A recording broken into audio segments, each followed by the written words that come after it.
आज की कहानी नौकर का कर्ज। रितेश, तुम स्कूल जाओगे या नहीं? माँ की आवाज़ सुनकर रितेश ने गुस्से में कहा, नहीं, मैं स्कूल नहीं जाऊंगा। शारदा जी को बहुत गुस्सा आया, लेकिन अपने गुस्से को कंट्रोल करके उन्होंने कहा, बेटा, स्कूल नहीं जाओगे तो बड़े होकर क्या बनोगे? क्या मेरी तरह मेहनत मजदूरी करोगे? हाँ माँ, मैं अभी से काम करना चाहता हूँ। आपको काम करता देख मुझे बहुत दुख होता है। रितेश की आंखें नम थी। यह सुनकर शारदा जी की भी आंखें नम हो चली थीं।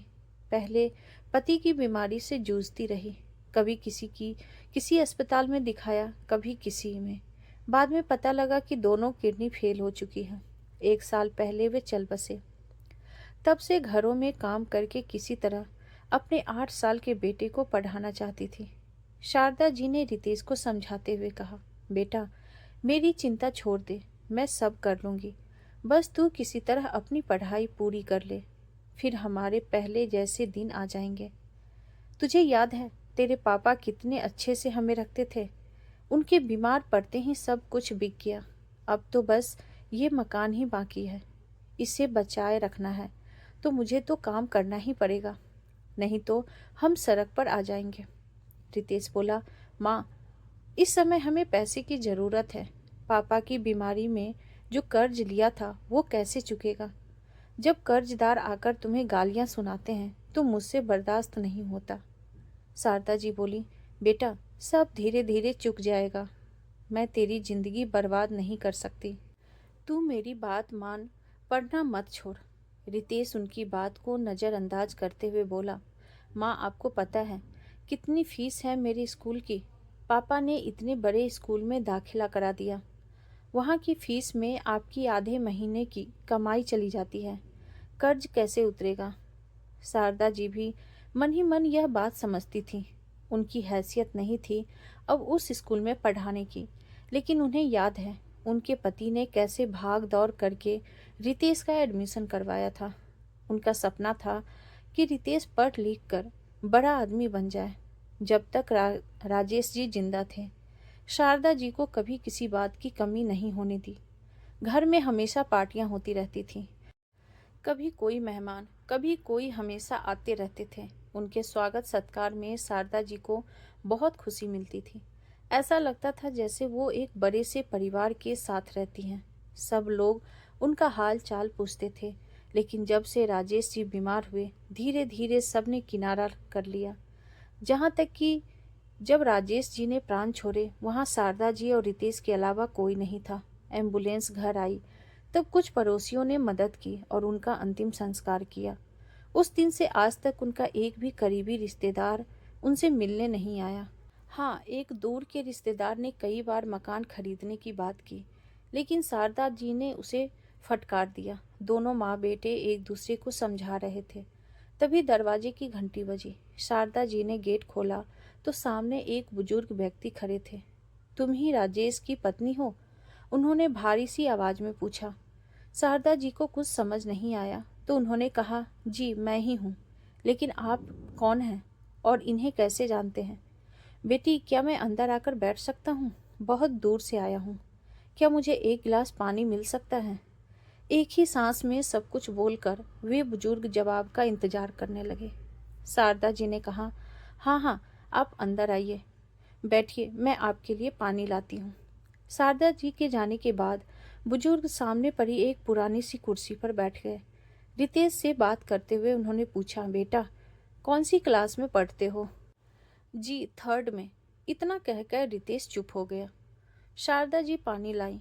पानी पीकर बुजुर्ग ने कहा, बेटी, यहाँ बैठो। मेरा नाम शांतिलाल है। तुम्हारे पति मेरी ही कंपनी में काम करते थे। बहुत छोटी उम्र से उन्होंने मेरे यहाँ नौकरी कर ली थी। धीरे धीरे उन्होंने मेरा विश्वास जीत लिया। मेरी कंपनी की सारी जिम्मेदारी वे अकेले संभाल रहे थे। इसी बीच मेरी तबीयत खराब रहने लगी। फिर मेरे बेटे ने कंपनी संभाल ली। मैंने अपने बेटे से कहा था, बेटा, राजेश जी को कभी कोई परेशानी नहीं आने देना। मैंने कंपनी आना छोड़ दिया। अपना इलाज कराने के लिए मैं विदेश चला गया। अभी 1 सप्ताह पहले ही वापस आया हूँ तो पता चला राजेश जी नहीं रहे। मुझे बहुत अफसोस है। जिस आदमी ने मेरी बीमारी में भी मेरी कंपनी को डूबने नहीं दिया, उसके अंतिम समय में मैं उसका साथ नहीं दे सका। मेरे बेटे ने केवल 1 महीने की सैलरी देकर आप लोगों को अपने हाल पर छोड़ दिया। काश मैं यहाँ होता तो उनका ढंग से इलाज करा पाता। यह कहते कहते वे रुक गए और कुछ देर के लिए खामोश हो गए। शारदा जी ने कहा, जी सेठ जी, वो आपके बारे में बहुत बात करते थे। माफ़ कीजिएगा, मैंने आपको पहचाना नहीं। वैसे भी होनी को कौन टाल सकता है। उनकी दोनों किडनी फेल हो गई थी। डॉक्टरों ने जवाब दे दिया था। शांतिलाल जी ने शारदा जी की ओर देखा और कहा, नहीं बेटी, मैं राजेश का गुनहगार हूँ। मैं होता तो उनका अच्छे से इलाज करवाता। खैर, अब जो हो गया उसे तो नहीं बदल सकता। अब तुम चिंता मत करो। राजेश की सैलरी जब तक तुम्हारा बेटा 18 साल का नहीं हो जाता तुम्हें मिलती रहेगी। कल मैं रहूं या ना रहूं, सैलरी तुम्हारे खाते में आती रहेगी। अपने बेटे को खूब पढ़ाओ। राजेश के सारे काम तुम पूरे करो। यह सुनकर शारदा जी रोने लगी। रितेश की आंखों से भी आंसू बह रहे थे। शारदा जी ने कहा, सेठ जी, आपकी बहुत मेहरबानी। भला कौन ये सब करता है। मरते समय भी उन्होंने कहा था, काश सेठ जी होते तो मेरा ध्यान रखते। लेकिन उन्हें क्या पता था, उनके सेठ जी उनके जाने के बाद भी उनका ख्याल रख रहे हैं। शांतिलाल जी बिना कुछ बोले चल दिए। जाते जाते उन्होंने कहा, बेटा, पढ़ लिख कर अपने पिता जैसा बनना, जिनकी कमी हम आज भी महसूस करते हैं। उनके जाने के बाद रितेश अपनी माँ से लिपट गया। माँ, मैं खूब पढ़ूंगा, कल से स्कूल जाऊंगा। अगले दिन ही शारदा जी के अकाउंट में सैलरी आ गई। इसी तरह कई महीने बीत गए। एक दिन शारदा जी के मन में आया कि एक बार शांतिलाल जी से मिलकर उनका शुक्रिया अदा कर दिया जाए। वो पता मालूम करते करते उनके बंगले के पास पहुंची। चौकीदार से पता किया तो पता लगा वे जब विदेश से आए थे उसके 15 दिन बाद ही उनकी तबीयत बिगड़ गई और वे चल बसे।